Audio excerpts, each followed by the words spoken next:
came early for 14-month-old Jada Fairman, and this is the gift giver. 1 week ago, Claremont Humphrey donated a third of his liver to the child who was diagnosed with a rare liver disease when she was just 11 weeks old.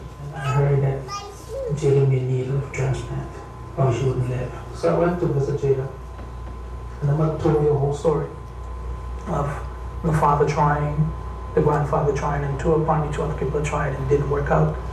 You're listening to streamingpraiseradio.com. The Christian radio host didn't even know his blood type and offered to be tested, and he was a match. You have yourself a blessed and wonderful day.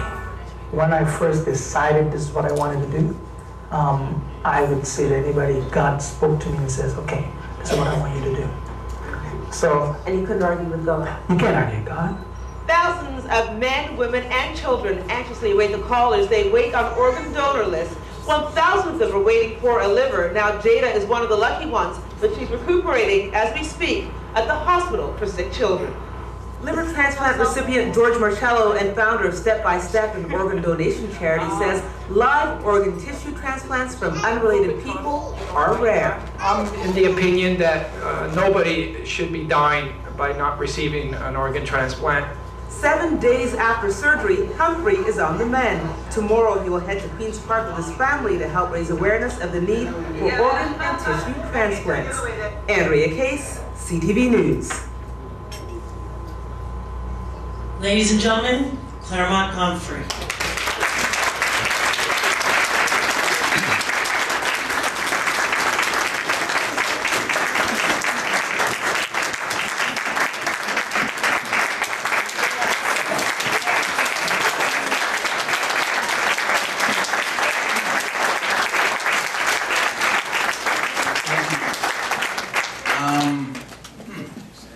Where do I begin? It's for me, this journey started in 2007, the end of 2007.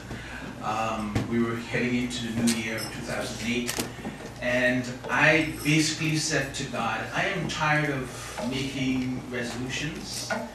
I want something extraordinary to happen to me.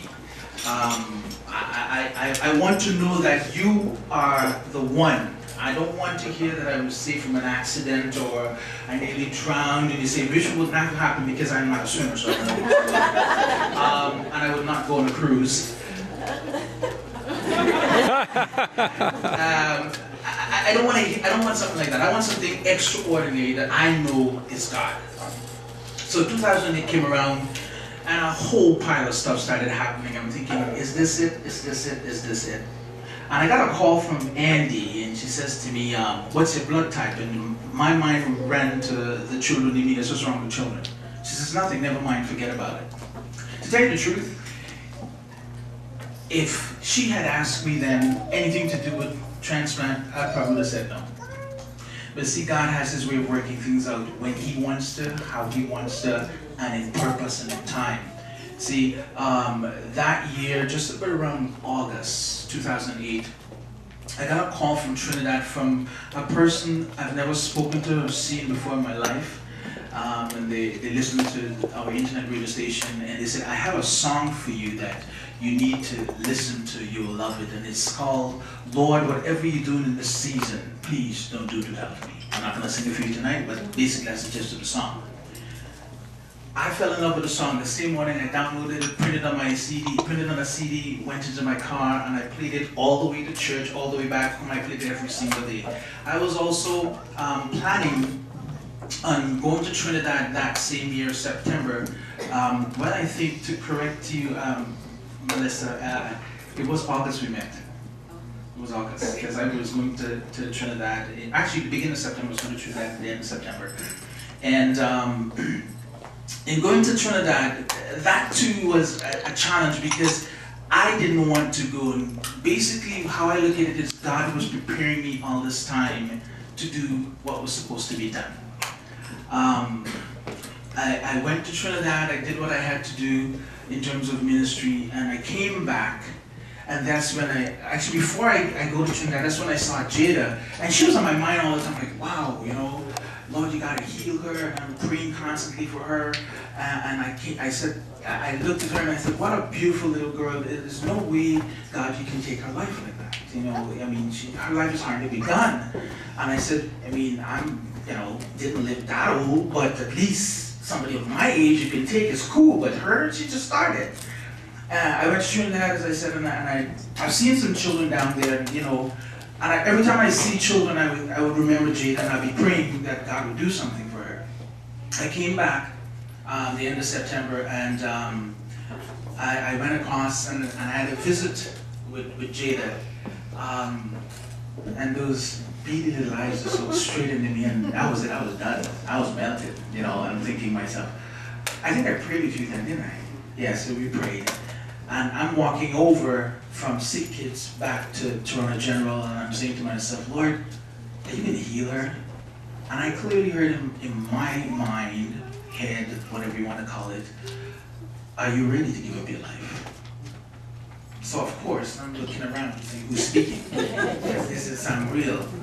And I kept walking to go across, and as I crossed the street, and this is what you didn't know, I crossed the street, and I heard again, are you ready to give up your life? And I said, God, is this you? And he said, remember the song, whatever you're doing in this season, please don't do it without me. And he reminded me that I said to the people in Trinidad, when you sing this song, don't just sing it because it's a song, but mean it when you sing it because I am meaning it when I'm singing it.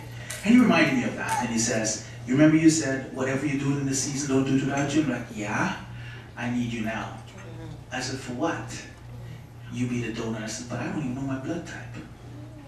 So I burst into tears right in the middle of the street because I'm thinking this is weird. God is talking to me. How am I going to explain to anybody that God is actually telling me that I have to do something that I don't even know how to do? So I went back to her immediately and I says, can I ask you a question? She says, what? I said, do you mind if I go ahead? She says, sure. So I said, okay. So I waited, I think, about a week because I'm thinking maybe this is taking too long. So actually when you had sent stuff up to Kaylin didn't come. So I went up to Kaylin and said, listen, you know, I'm Clement Humphrey, I'm down from hemodialysis. Oh, she says, oh, you're CLAIRMONT. I'm like, yeah. And she sat me down and gave me a long lecture and telling me that, you know, in this process you can die. And I said, yeah, I can also walk out in the street and something fall from the sky and kill me too. What's the big deal? I said, I'm ready for this. She said, you sure? I said, yes. In 1 month of the workups, when you started to do the workups, by this time, you know, you're looking into October, November, sorry. In 1 month, I managed to go through this, which as Marlon said, takes about 6 months approximately. They basically put this thing in fast forward, and I was having back-to-back testings. But the beautiful thing about all of this, I keep going through my mind, and I'm thinking about it, I had no fear. And they keep saying to me all the time, I heard this at least 50 times, you know you can die. You know you can die. I said, I can die, just get up in the morning, sleep, fall, bam, I'm done. So telling me I can die is like everybody dying every day, you know. And working in hemodialysis and seeing patients come, and you begin to develop kind of a friendship relationship with them, and before you know it, you come the next morning and they said they had a heart attack and they pass, and you know, to me, you get used to it, dying. You know, I get used to the fact that if I die, there's 8 more body parts will go to some folk, and you know, they can use my eyes. And I think that's the first time I ever told. Actually, I have to tell you this part. I waited for the call. What was my blood type? Because I didn't know my blood type. They did the test. They said they'll call me back the following Monday. Monday came, no call. I literally put my hand up and I said, thank you, Jesus, I knew you weren't speaking to me. I did that. I was driving home, I said, I knew you weren't speaking to me because this didn't make any sense. So I didn't say anything to anybody because, you know, I didn't want, just in case, God get mad at me, you know. So the Tuesday afternoon, going home, I got the call and Mr. Humphrey says, yes, this is Kaylin. I says, hi, how you doing? She says, I'm so sorry I didn't call yesterday, I was sick. I says, oh, I hope you're feeling better. She says, yes, but I have some news for you. I said, okay. She says, you're a match. I went totally silent. Complete silence.